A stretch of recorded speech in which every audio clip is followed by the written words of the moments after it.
नमस्कार, आप देख रहे हैं आरजे टाइम्स। मीणा गुर्जर मतदाता वाली इस लोकसभा सीट पर दिखेगा 2019 जैसा नज़ारा। यहाँ होगी सचिन पायलट की एंट्री। टोंक सवाई माधोपुर लोकसभा क्षेत्र की बात की जाए तो सवाई माधोपुर के नेतृत्व गणेश मंदिर के साथ ही विश्व प्रसिद्ध रणथंभौर टाइगर रिजर्व अभयारण्य के साथ ही बिसलपुर बांध टोंक सवाई माधोपुर क्षेत्र की खास पहचान है। टोंक सवाई माधोपुर लोकसभा सीट 2008 में नए परिसीमन के बाद वर्ष 2009 में जाकर अस्तित्व में आई। इस सीट पर पिछले दिन 3 चुनाव में से 2 बार भाजपा तो 1 बार कांग्रेस के प्रत्याशी ने जीत हासिल की है। मीणा गुर्जर अल्पसंख्यक मतदाताओं बहुमूल्य वाली इस सीट पर दोनों ही पार्टियां जातिगत समीकरणों को ध्यान में रखते हुए टिकट देती रही है। भाजपा ने जहां पिछले 3 चुनावों में गुर्जर जाति के प्रत्याशियों को मैदान में उतारा, वहीं कांग्रेस ने 2 बार मीणा जाति से तो 1 बार अल्पसंख्यक प्रत्याशी को चुनावी मैदान में उतारा है। वर्तमान में भाजपा के सुखबीर सिंह जौनपुरिया सांसद हैं, जिन्होंने 2 लगातार चुनावों में जीत दर्ज की है। 2024 के लोकसभा चुनावों में एक बार फिर से लगभग 22 लाख मतदाताओं वाली इस सीट पर बीजेपी और कांग्रेस गुर्जर और मीणा जाति के प्रत्याशियों पर दांव खेलती नजर आए तो कई अति शक्तियों नहीं होगी। 2009 के लोकसभा चुनाव से पहले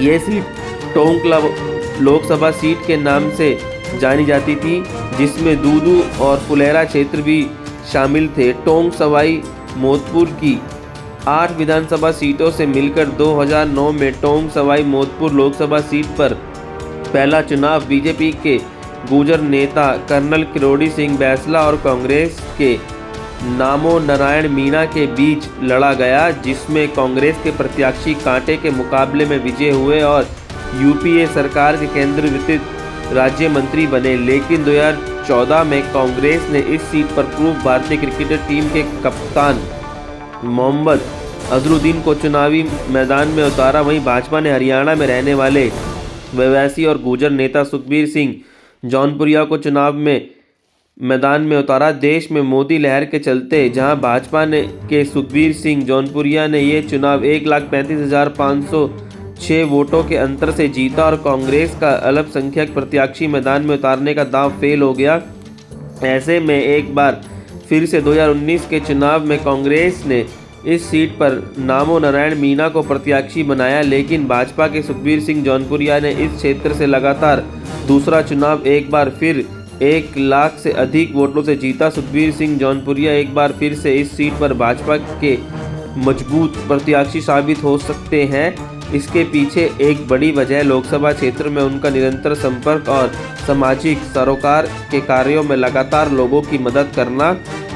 2023 में हाल ही में हुए विधानसभा चुनावों को देखते हुए इस बार 2024 के लोकसभा चुनावों में इस सीट पर कड़ा मुकाबला देखने को मिल सकता है, क्योंकि वर्तमान समय में टोंक जिले में 2 सीट पर बीजेपी के 2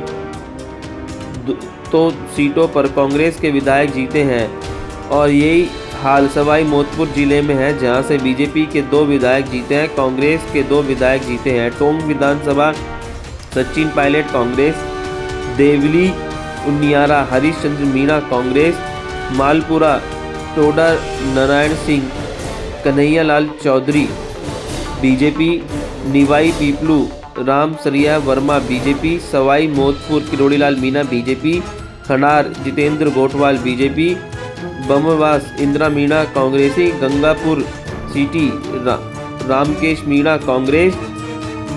परिसीमन से पहले टोंक लोकसभा सीट का इतिहास 2008 में हुए नए लोकसभा क्षेत्र के परिसीमन से पहले Tonk Lok Sabha seat reserve seat थी और 1952 से लेकर 2004 तक के 14 चुनावों में कांग्रेस पार्टी से 5 सांसद चुनकर गए।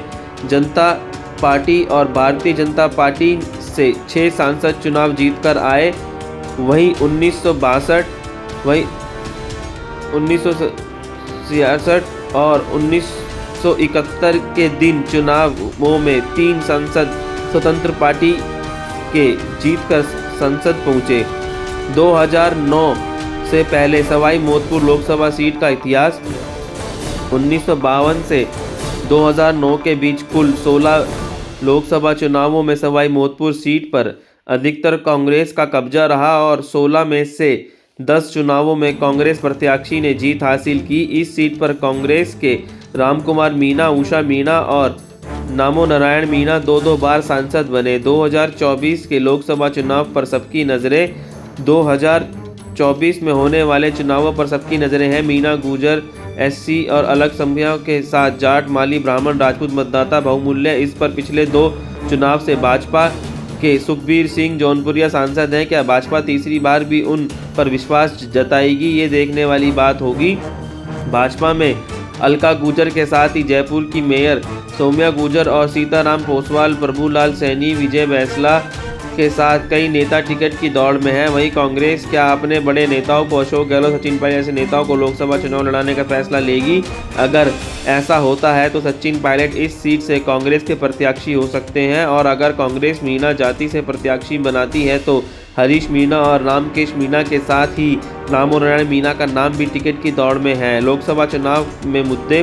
टोंक सवाई माधोपुर लोकसभा सीट पर वैसे तो चुनाव जातिगत आधार पर ही लड़ा जाता रहा है और दोनों ही पार्टियों के साथ ही अन्य दल भी जातिगत आधार पर ही टिकट का वितरण करते रहे हैं, लेकिन आज़ादी के बाद से अब तक टोंक में रेल नहीं होना हर चुनाव में मुद्दा है।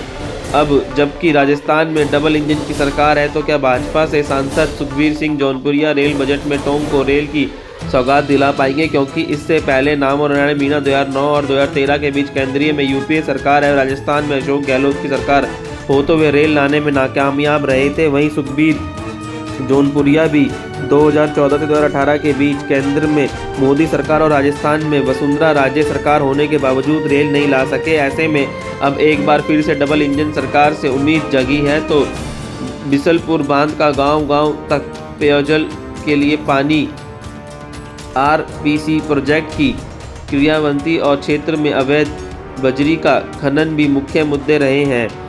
वर्तमान सांसद की क्षेत्र में पकड़। भारतीय जनता पार्टी ने 2014 में सुखबीर सिंह जौनपुरिया को हरियाणा से राजस्थान लाकर चुनाव लड़ाया और जौनपुरिया ने पहले चुनाव में कांग्रेस के अजहरुद्दीन को तो दूसरे चुनाव में कांग्रेस के नामो नारायण मीणा को हराया। उसके साथ ही जौनपुरिया क्षेत्र में लगातार रहने के साथ ही सामाजिक सरोकार के कार्यों में जनता के साथ जुड़े रहे हैं। वहीं संपूर्ण लोकसभा क्षेत्र की गौशालाओं की आर्थिक मदद के साथ ही सांसद खुद के खर्च से पिछले 8 सालों से गरीबों और ज़रूरतमंद लोगों के लिए सांसद रसोई भी चला रहे हैं, जिसकी तारीफ खुद प्रधानमंत्री नरेंद्र मोदी भी ट्वीट करके कर चुके हैं। वहीं सांसद ने टोंक में आवास भी किराए पर ले रखा है और वह निरंतर जनता के बीच रहे हैं। बहुत बहुत धन्यवाद। आज टाइम्स को देखने के लिए लाइक सब्सक्राइब जरूर करें।